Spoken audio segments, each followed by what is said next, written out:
What is up, you guys? Michael from Collectables.com, and today we are checking out the Masters of the Universe He-Man. This is, of course, in the Masterverse line, and is, of course, He-Man as per the Masters of the Universe movie from back in the day. One of my favorite movies still of all time.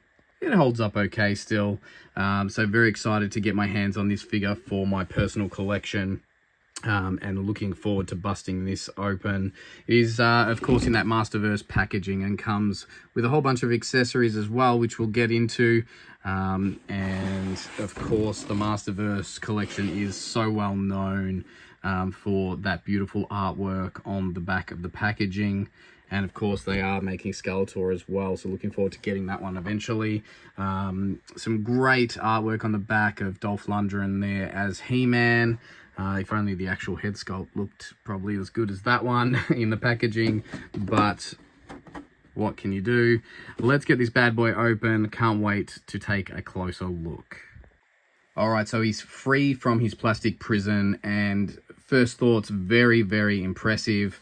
Love the soft goods cape, and you can see there's a bit of extra detail on there. Just be careful, because when this is in the box, there's some sticky tape across here and across here to fan it out a little bit in the box. So just be careful removing that. You don't want to take any of this gold sort of detail with it. But definitely a really cool soft goods cape on there. Armor wise, on point, looking cool. You got that gold effect through it, and obviously some other paint app and stuff like that through.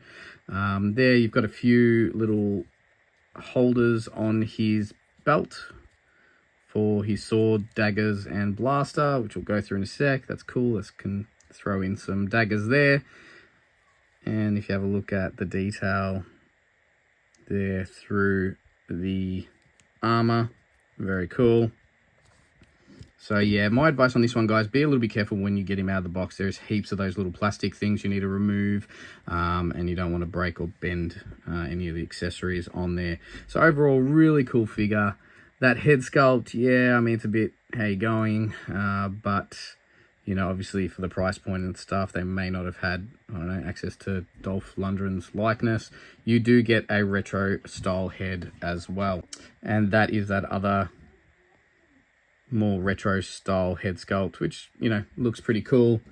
A little bit similar to that anniversary figure head sculpt, I guess, that we saw on this one.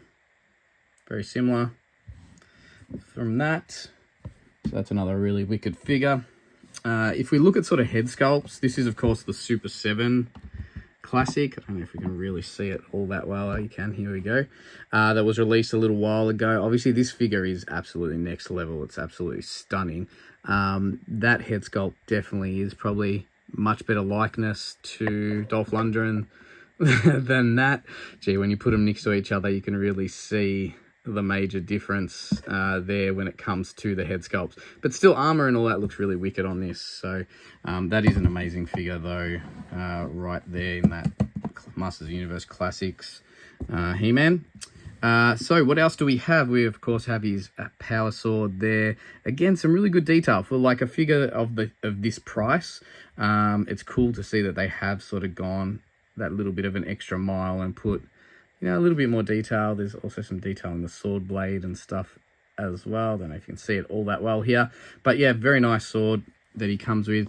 He, of course, comes with his blaster. I love this blaster in the movie. I thought it was super cool that he had it. So that comes with it as well. You, of course, have the two daggers. Also, again, with some really nice, you know, paint application there. And that one there, a more simple dagger, but that'll be cool to throw in his holsters. Also comes with another two hand sculpts. You've got probably for the blaster or for the sword, and just a normal fist that will replace that one. So we'll definitely throw one of those on as well.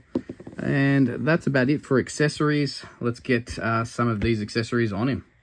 So something cool that I noticed once I popped off the open palm style hand sculpt, good for slapping Skeletor around a little bit, is that the actual gauntlet comes off as well. So we might be able to see a little bit more of that paint app and detail that I mentioned on there, which is pretty cool. So that slides back on. I guess you could probably change it from arm to arm, pending, you know, what hand you decide to put on that. So that's pretty cool little thing. So we'll get this on and get some other accessories on him. All right, so I have popped in his power sword there. Cool. Blaster in hand, and the daggers both in their slots there. Just be mindful, these are pretty tight, so just be a little bit careful popping them in. There is, of course, the other one there at the back, which you can pop his power sword in, I'm guessing, like that. So let's hit a bit like that or something. However you want to play with it. It does mess the cape up a little bit, so just give it a good play. But overall, man, this figure is absolutely wicked. It's definitely no Super 7, you know, Master Universe Classics, but it is definitely a piece that's well worth having. I'm pretty sure people have hunted down a much better head sculpt, more Dolph Lundgren-ish online, so that's probably another option as well. Definitely looking forward to seeing more of the Masters of the Universe movie figures. Skeletor's coming, would love to see God Skeletor, maybe Air Centurions, and of course a couple of the villains in that. Hey, I'll even take a Courtney Cox action figure from that movie as well, because she was pretty cool in that. So loving this figure. It's definitely a must-have for me as a Masters of the Universe fan. So well worth picking it up. Until next time, guys, I'll see you in the virtual toy aisles.